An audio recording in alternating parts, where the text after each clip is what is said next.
Hello, my spooky friends. Welcome to Sorority, the greatest horror RPG game on the planet. I am your keeper, Becca Scott. I am here with three fabulous friends. We have Krystina, Arielle. Hi. Surena Marie. Hi, I'm holding in a burp because I'm polite. And Gina DeVivo. Hello. Please tell us a one-liner about your character's name and their essence, Krystina. Beulah Beatrice Hattie Maynard. Educated, brilliant, quite beautiful. Charming. Some of that might be true, mostly not. What about Surena? Tell us about Violet. Violet is a woman of science. If I were to describe her personality, it would be that of a mechanical bird.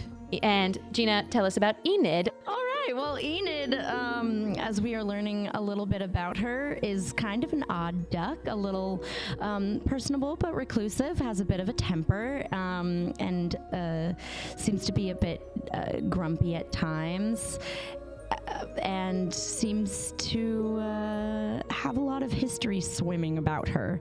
I love that. Okay, the quickest of recaps, if you're just joining us, these three lovely ladies are in the Havelock House. The doorknob melted away, so they cannot leave. The three of them inherited this house, though, so that's exciting. Congratulations. They also inherited the ward, Arachne, who they've come in contact with. She's a 6-year-old girl who seems to be a real living, breathing person as far as they know. And that cannot be said. That cannot be said for all of the people that they have met within the walls of Havelock House. But the last was that you grabbed Winifred, the nursemaid, that does seem to be a living, breathing person as far as you know, have taken her through the doors. And when one enters a door in Havelock House, she does not necessarily know where that door may lead.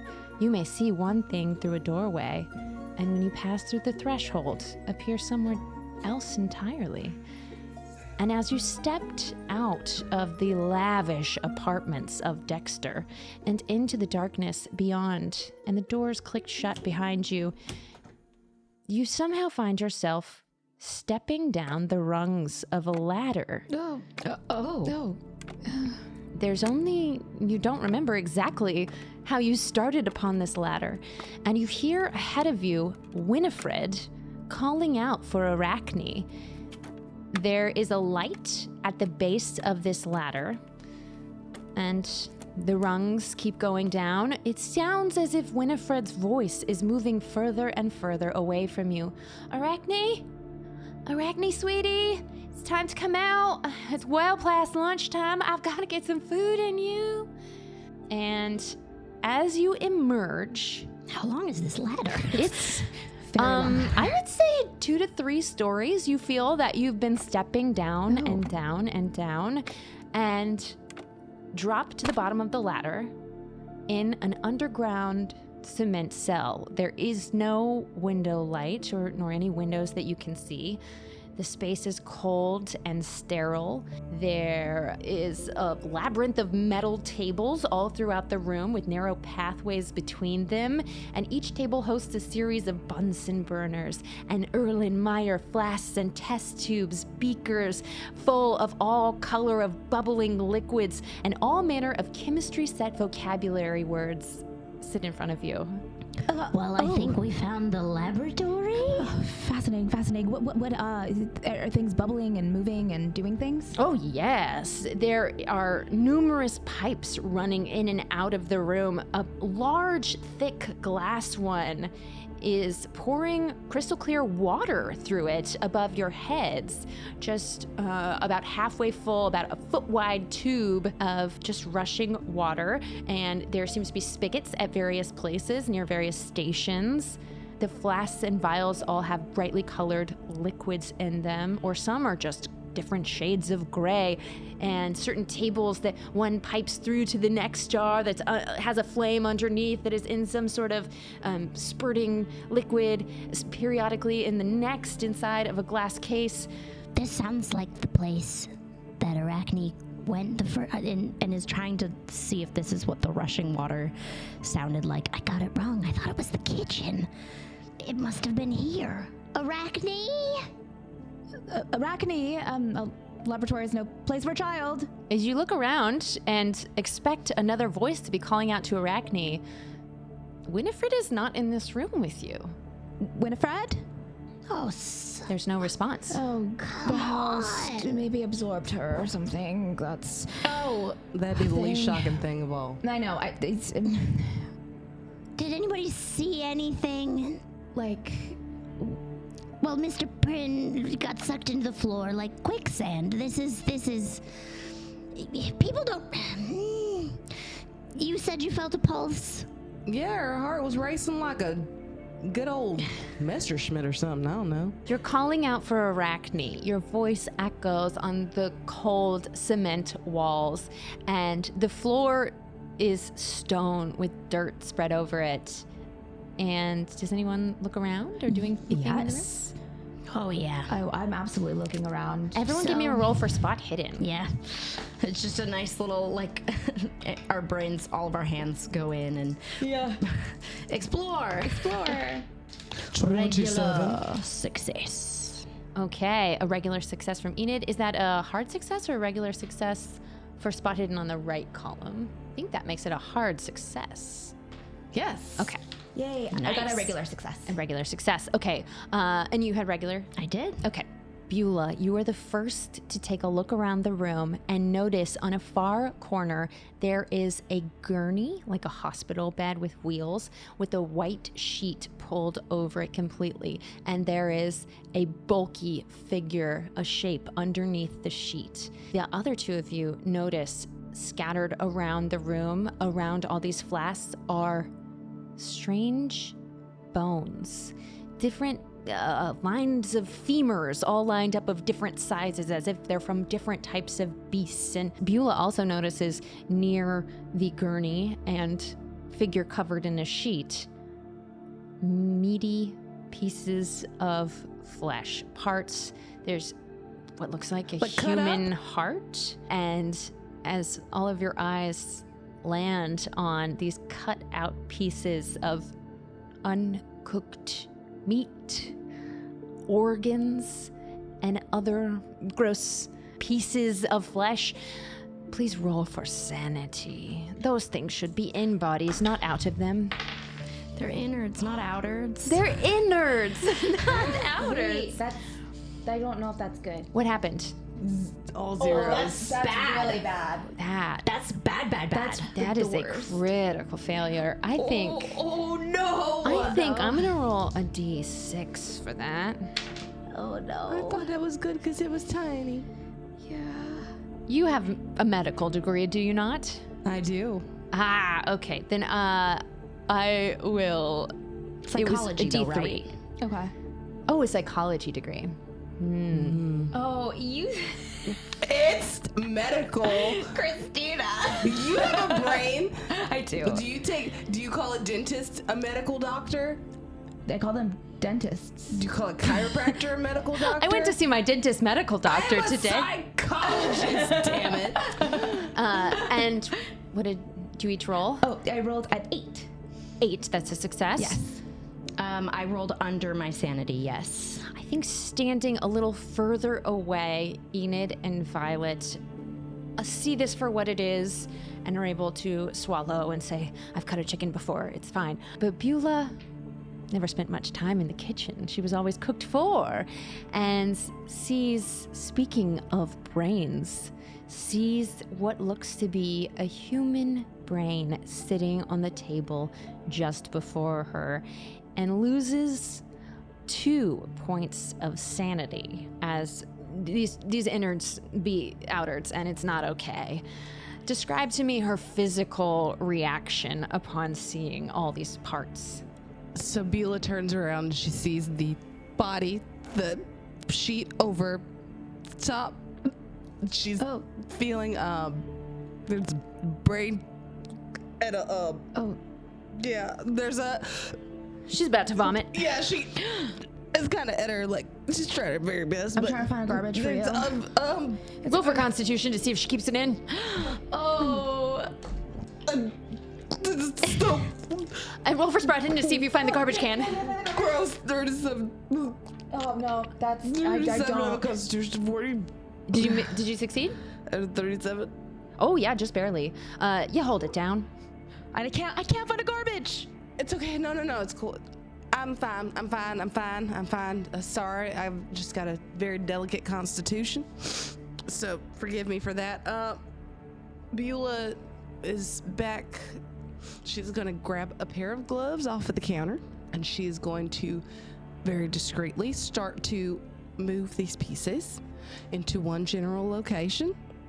Because Are you grabbing the containers or are you grabbing the meat? I think Beulah is grabbing the meat.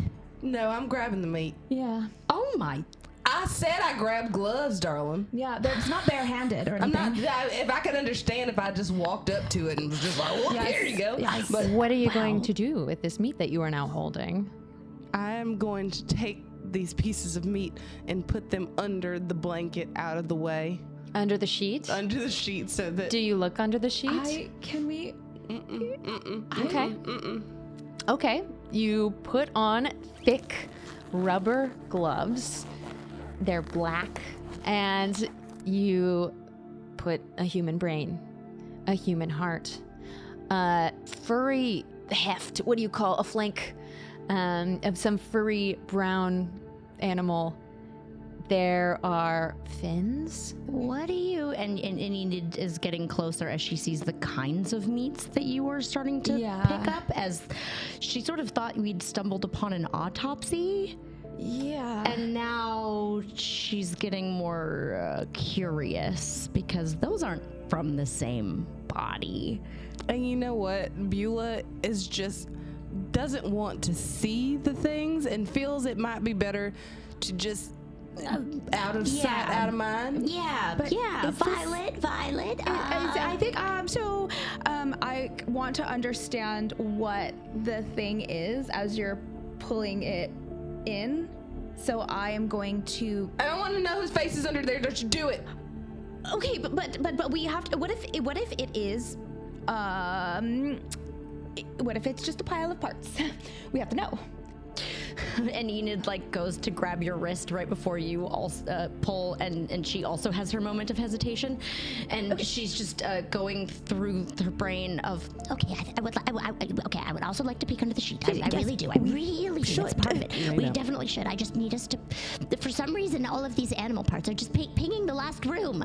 They're pinging the last rooms. What was in the last room? A giant. We are in a laboratory, and there are a bunch of human and animal parts all around us. Look at the bones. Those are beasts. And the last time we saw this, the little girl who spends a lot of time in this room drew a creature. Oh, so do you think that if we don't see it, it can't hurt us? I suppose. So that might be logic here. I guess I just want to prep our brains. So do you think that if I open it up, it's going to be an abomination, or if we keep it closed, we'll never have to deal with it, ever? I like that one. We could just put more stuff under there. Look, Just pack more things. well, fine. If you want to see the bugs lift the rock, do it. So I feel like my tone is combative, but I didn't mean it in a combative way. So I will unveil it, but just know that it's because I think we should. I'm sorry. You hear the sheet, and abomination is the perfect word for what you see lying on this gurney. It hangs off either end, standing 9 feet tall, is a monstrosity with the head of a tiger, the torso of a built, strong man, a left arm of a stingray, the right arm of a gorilla, and an alligator tail between its legs is what you see at first glance as each of you is confronted with something absolutely mind-shaking. Please roll for sanity. Yeah. This just looks like science to me. We'll see about that. Okay. Wow. I failed. Fascinating. I succeeded. Actually, wait. No, I do succeed. That's opposite. Sorry, continue. Oh, no, It's you're opposite good. day. Correct. I succeeded, but I would just like to point out this is the sixth or the third time I've rolled a 6 on this die in a row. Just Ooh. fascinating. Oh. Or poorly weighted. Hey, either way, we're here for it. So I rolled a 16. 16 is a success? Yes. Yeah. No. This checks out. So if I were to tell you that I got a 53 out of a possible 67. That's you succeeded. Yeah. I win the game. Yeah. Okay. we hold it together. But each of you loses 1 sanity, Okay. even with the success, because this ain't right. I'm back down to 80. 80? I am so sane. You're so sane. This is the least weird thing I've seen. Oh, did you not lose any last session? No, I haven't lost any. It's been really difficult to roll above an 80. That is a true fact. Yeah. I guess we'll have to test your sanity more often. Please do. Do it at every possible opportunity of a possible trigger for me. Okay. And then you thought about the fact that you are really hard to lose sanity, and you thought about whether or not that means that you're not sane. You roll again. No, just kidding. Oh, yeah. It was a stupid bit. Okay. There are scalpels It's just beside lying you, there, right? It's just lying there. Its eyes are closed on the tiger head. There are so many body parts now on the gurney next to it, as well as you're starting to notice them kind of on the tables all around, on the shelves above. Someone was recently sewing, and there are big suture, you see the stitches holding these pieces together. You see the thick wire with which it was stitched, and a bodkin sitting beside a sewing needle, but a big thick one. Okay. So can Violet and I examine the body? What would you like to look for? And then give me a roll for either medicine or first aid. So Okay. I am not a medical doctor. No. But I understand perhaps the if I were to view this as parts of a machine, because the body is a machine, the best machine of all, would I be Organic engineer. Is it? Well, I am trying to see if I love a stretch, but well, I want to see if I cannot figure out about the body, but I want to figure out like signs of like the science of the life part of it. Is it alive? Not is it alive, but is it? How are the mismatched parts connected? okay. So you're Yes. rolling from mechanical repair. Yes, Okay, we could see what information that yields. because I don't know bodies, but I do know the way that cogs fit into a thing. Yeah. Okay. Is that? Yeah. Give me a roll. Okay. That is 30, which is under Just a regular success. regular success. Okay, hold on to that for a sec. Great. I'm gonna push and I'll explain. Ooh, okay. So I think, I start looking at the body and figuring out, specifically, I think I start only looking at the torso, because that's human and that's the only part that I would understand, even if my section of occupation does not usually work with male bodies in this sense, especially ones that are half animals. I don't think we've really discussed that your background is as a midwife, yes? Correct. Ooh.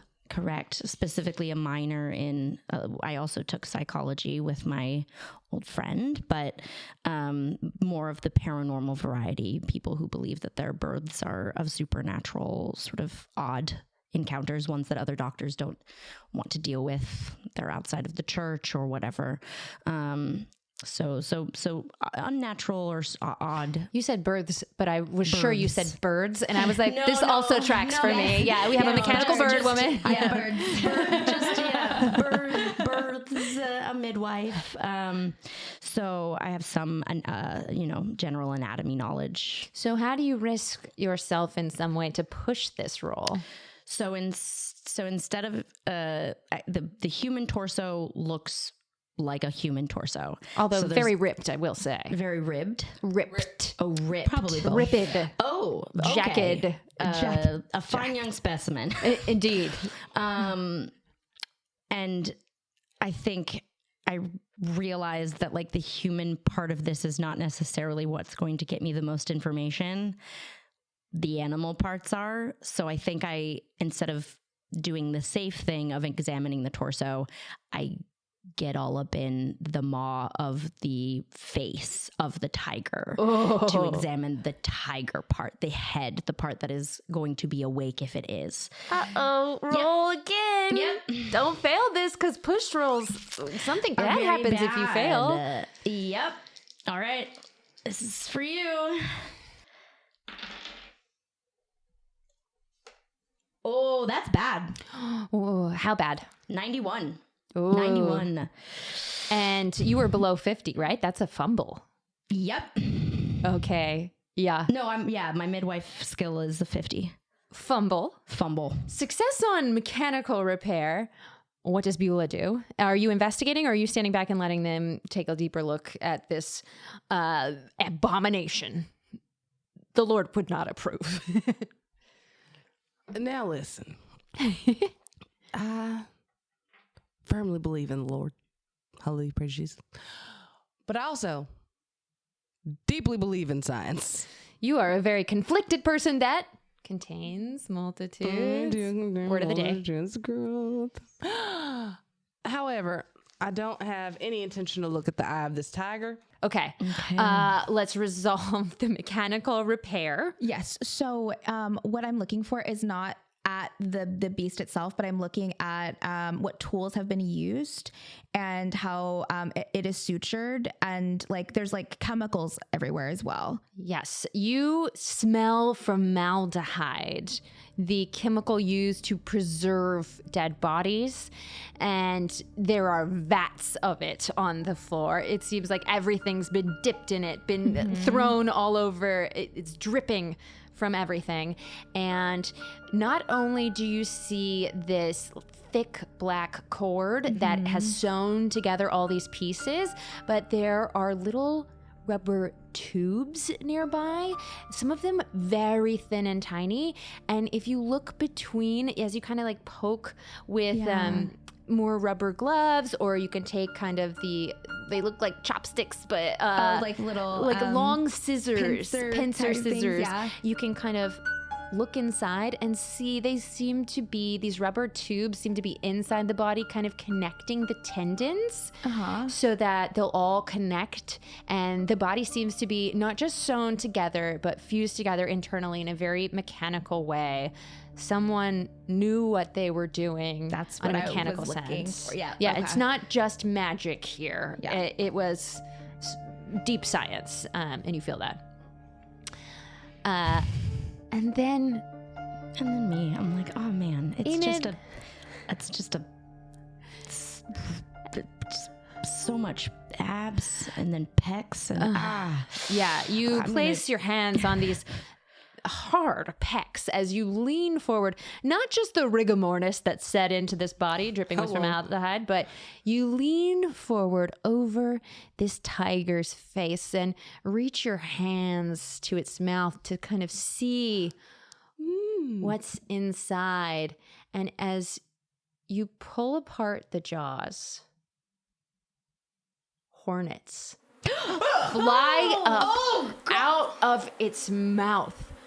they keep coming in a stream. Dozens and dozens of them fly out. And seeing as Enid has an allergy, she must roll for sanity.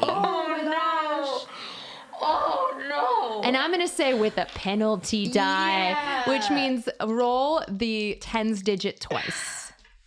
And keep the worst. Am I rolling a sanity? Sanity. Oh, we'll get you. What? And the penalty is what? You're going to roll the tens digit twice. Okay. And take the worst. Okay. I still succeed on the sanity Okay. because didn't roll anything above an 80. For both. That was just for the sanity. Oh, did you you rolled twice though? Yes. Yeah. Okay, great. The 10s, I mean, right? boo. Yeah, boo. I also want to fall apart, y'all. I'm going to say it's still -2 sanity, even at that loss, because hornets just flew at your face. You are deathly allergic to them.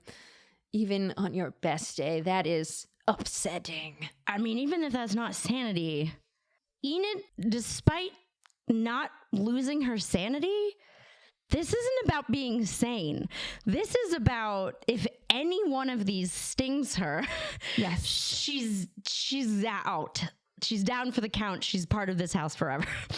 And I think the panic is sudden, loud, and immediately she grabs Violet and wrenches your arm almost haphazardly, but like aggressively, and falls to the floor, tries to hide under things. When you fall to the floor, you find the sheet that Violet had dropped there as she ta-da! The gurney. Great. I start scampering under the sheet to hide. I will say though, knowing that you have this allergy too, I don't want you to act alone, right? Like if you jumped. You are essentially in combat, and I'm going to run combat a little differently because last time, if we go dex order, it's too confusing. I want player turn, monster turn, and we'll alternate. Beulah, what do you do in this moment? Beulah is just staring on an abject horror with wide eyes, watching these hornets come out, and tried so hard not to say "and I told you so," because she just knew something like this was going to happen. Everything that was under that sheet should have stayed underneath that sheet. Oh, you're right. And now I feel like the second you saw a brain sitting out, that's probably your sign to go in the other direction. However, I just want to go and grab both of them by the hands and try to run out of this space. That's what I was going to try to do too. Yeah. Just Okay, you've got Enid on the floor under a sheet, scampering around, the two of you trying to grab her and run. And in that moment, Arms, feet. arms, feet. arms, feet. You're picking Enid up? Arms, feet. Great, arms, feet. Yeah. Whose arms, whose feet? I'll be arms because I did grab your arm. That's Oh, what I yeah. was thinking. Like, I would She's be still got I'll that grab death grip feet. on it. Yeah. Beulah grabs feet. And as you start moving, there is a door in this room. It is a black door with a vent with grating in it. There you hear a clacking coming down the ladder. And this tip-tapping is coming quickly as each rung is being hit. As the hornets buzz overhead in an angry swarm, they start diving into different flasks as if they're trying to find something to eat. These hornets are hungry and they're looking for pollen? What do hornets eat? Doesn't matter. And the click-clacking, something small hops down onto the floor. And the two people not covered in a sheet see Arachne. Oh, not again! And she ducks behind one of the tables and crawls over to an air vent, pulls the air vent off the wall and says, "Winnie, find me!" and dives into the air vent. It looks too small for a full-size person to follow after. And she replaces the vent on the wall. Oh my. Oh, what? This child. Is everybody in this house spoiled? Small? Enid's Spoiled. screaming. Yeah. Enid's screaming. And I'm just like, to the door. I think we pause and we're like, I'm not ready, what? I'm not ready, I'm not ready, I'm not ready. And just, not again, not again, not It's again. okay, it's okay, it's okay, it's okay, it's okay. Not the dark, not the dark. No, we're gonna get you out of here, darling. We're gonna get you out of here. Seems that some of the hornets, as you've opened the door and you're starting to go through it, some of the hornets have found the ladder and they're buzzing around looking for a food source, and the ones that went into the flasks are floating on the top. Many of them died. And then you see a stream of them floating up the ladder hole opening. And you go through into another room, which doesn't have a liminal space between it. There is another room here that was connected to the first. You can slam the door shut behind you. And first thing you notice is the sweltering heat. It hits your face like a wave. And this room has soot covering every inch of the floor. There are iron bars of a kind of cage structure to your right, and to your left is an iron furnace with big bars in front of a roaring fire. The bars set in it kind of look like the laughing teeth of a skull, and it goes from floor to ceiling. This is one of those newfangled technologies, a furnace that could heat the whole house. We're in the other room. Am I still just... Yep, You're being held by arms and legs under a sheet. Okay, put her down. 3, 2, 1. You're covered in soot immediately. Oh, great. The sheet is instantly goes from white to black pretty quickly anywhere it touches the floor. I think the bundle stays bundled for a minute. Are there any left? No, not here. Anyway, I think that they're buzzing around in the other room. You do hear a slight buzz, and you don't see any of them that made it through the door with you. So you're safe. You can come out. I think you see a little peephole first. And then the head comes out a little bit more, just in a little turtle formation. And then she sort of stands up very slowly and immediately just starts taking off the robe.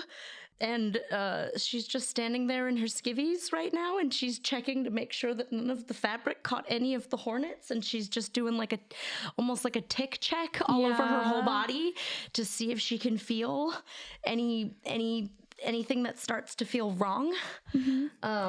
And then does not collect herself, but, you know, she held on to her sanity, but she's still lost some, so she's a little more ragged around the edges than she was a few minutes ago, and stares so deeply into your eyes, Violet, and kind of just sort of starts walking towards you, and then, like, kind of needs to be held for a second. Yes. So I hug you close, and I say, we would never let anything happen to you.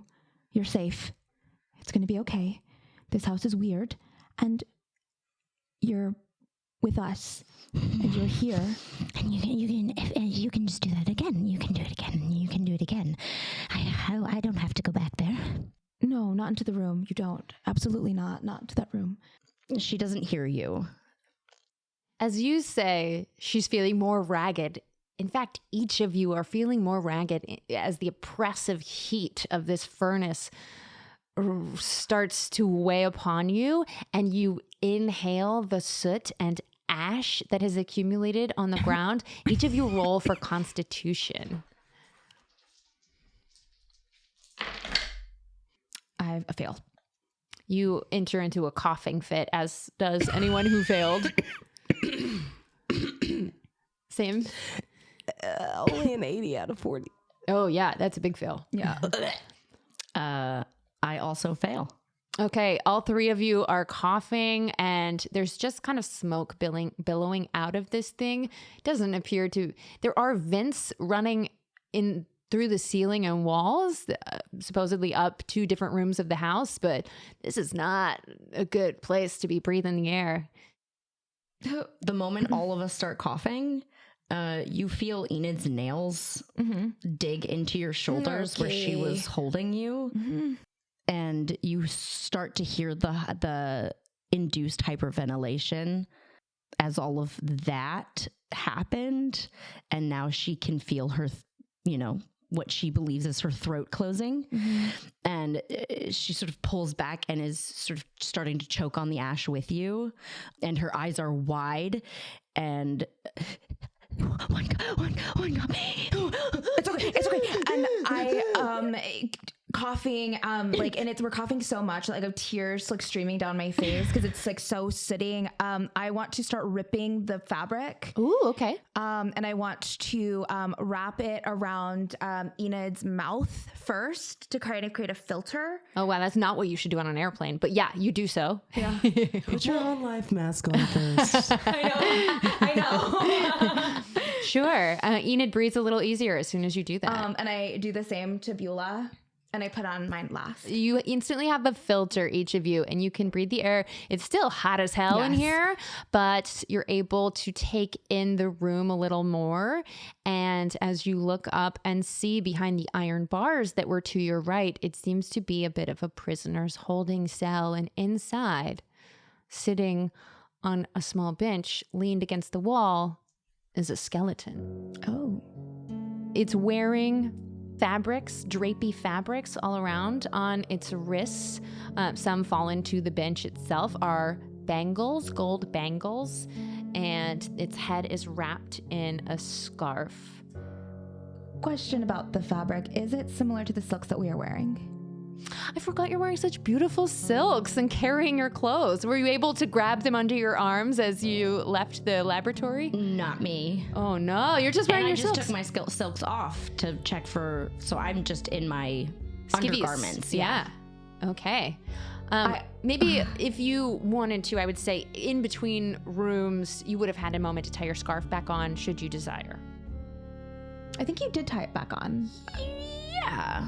Your scarf is on, moment in wearing the lab at least. a silk kind of, Yeah. a 18th century robe. Okay, you're all still dressed in this. You changed. Oh, no, it's not that I changed. It's just that with everything that we've gone through, I keep looking at these skeletons in the corner. And all I keep thinking about is how many minutes do we have before they start doing some nonsense like swashbuckling with swords or coming at us or like breaking down and bringing their bodies all back together. And I'm sufficiently freaked out because I just know in my heart of hearts that this is too calm and normal for nothing to happen. And I'm just scratching my hands and shaking in disbelief because I just know none of this is normal, none of this is okay, but at least I have these really nice silks. And you know what? That's a really good point. Each of you has seen a lot today, and yet this is not something you've seen before, and each new threat presents a new way that you might be stuck here forever. So please roll for sanity. Oh. I would like the listeners to know that Becca has a smile on her face right now that I do not trust. Well, I at did all. say Gina was going to roll as much as possible. Oh, we both Thank did the you. same. Yeah. 81. Oh, They no. rolled an 85. Oh, no. Oh no, I'm fine. Skeletons, no problem. Yeah, this is actually, you've just seen much worse. Yeah, The it's hornets, way worse. terrible. I've never been hurt by a skeleton before. I've been hurt by a hornet. You ever broke a bone? Ever broke a bottle? A bone. Oh, yes. bone? This shoulder Plenty. creaks weird. Then you have been hurt by a skeleton.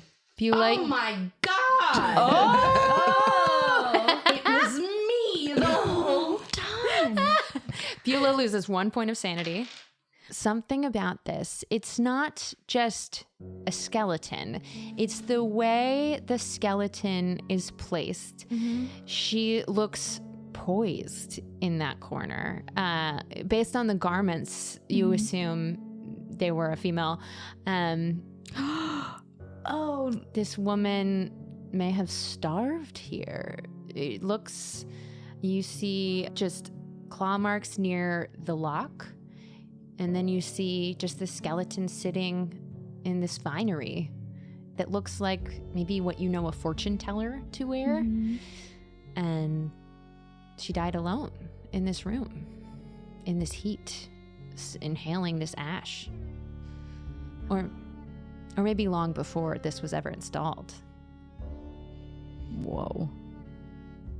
I think that, so Violet takes that in, and why their connection to that with themselves is the idea that Dexter is a man who's in charge of everything. He's in charge of this entire house, and he brought a woman here, a presumably human woman, who, when he was done with her, he discarded her. He just put her away. Ooh. And what can that mean for the three of you? This question haunts you.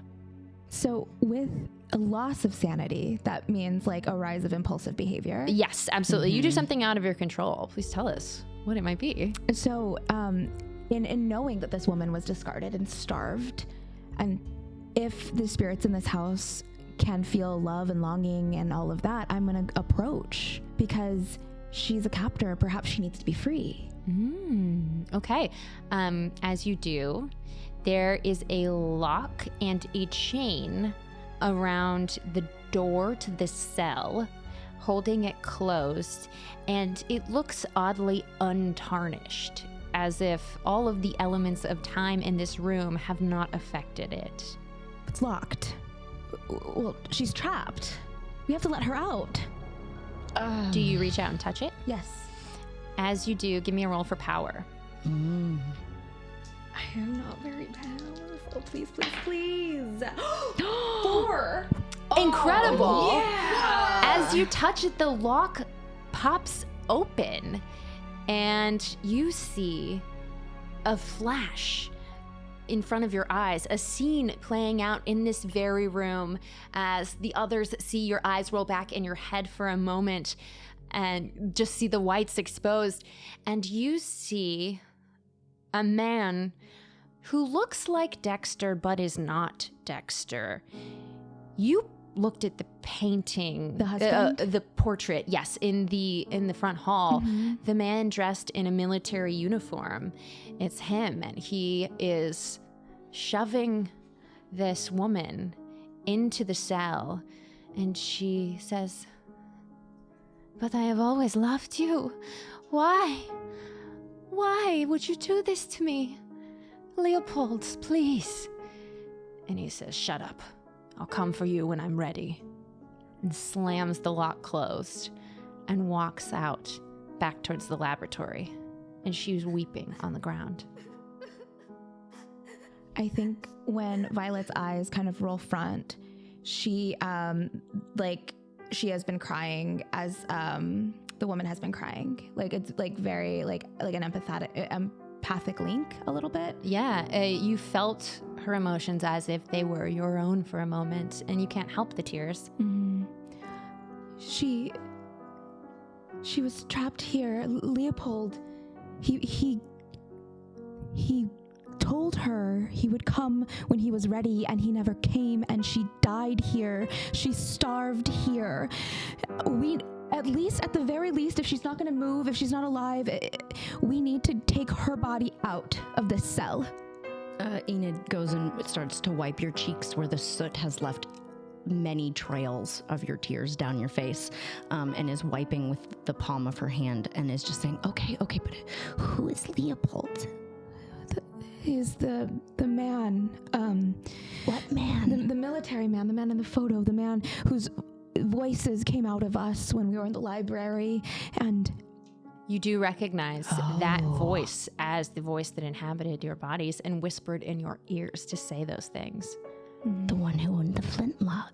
Marriage is a woman's highest calling. that's how I know. Literal shiver went through me. Something else that you just instinctively know, in seeing the flashback and in seeing the lock that you touch now and now hold in your hand, there is no keyhole. There is no numerical spin. Oh. You were able to open it with your will.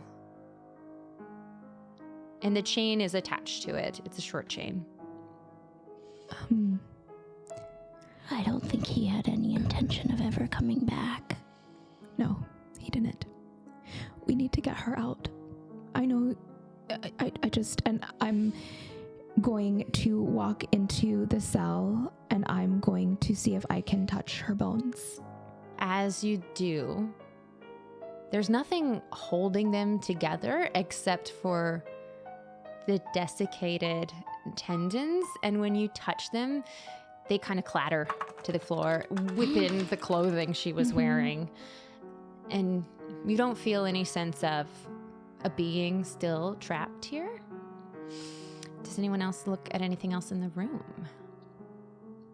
So the furnace, are we also in this like sort of cell oubliette environment? Like, were we also in the cell with her, or did we You're open in the door an to the cell? antechamber. Yeah, the room has cement walls like the laboratory did, and within it Is the cell. 2 of the walls of the cell are iron bars that are like a room within a room. Got it. And then the furnace is also just to the other side of the room.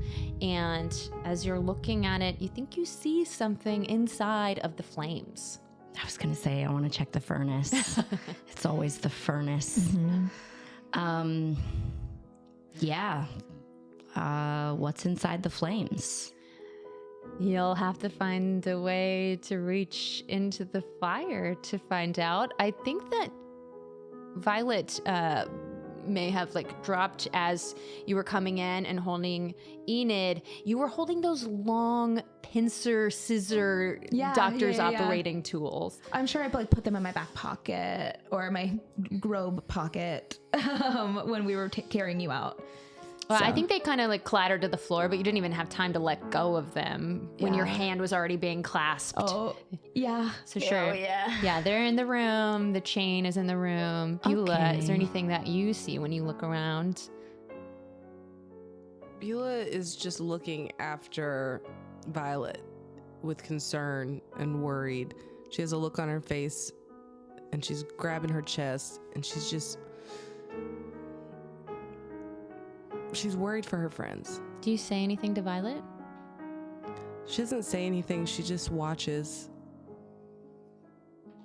And she's there. Shockingly, she doesn't want to sound preachy, but she wants to just be within reach if they need her. And Violet is very patiently taking every single piece of bone out of the cell. Sure, maybe you use her draped fabrics as kind of like an impromptu carrying bindle. I'm gonna take them with us, at least out of this place. There's other rooms in the house, the rooms that are nicer. I think she deserved that. We'll get her out, okay? Okay.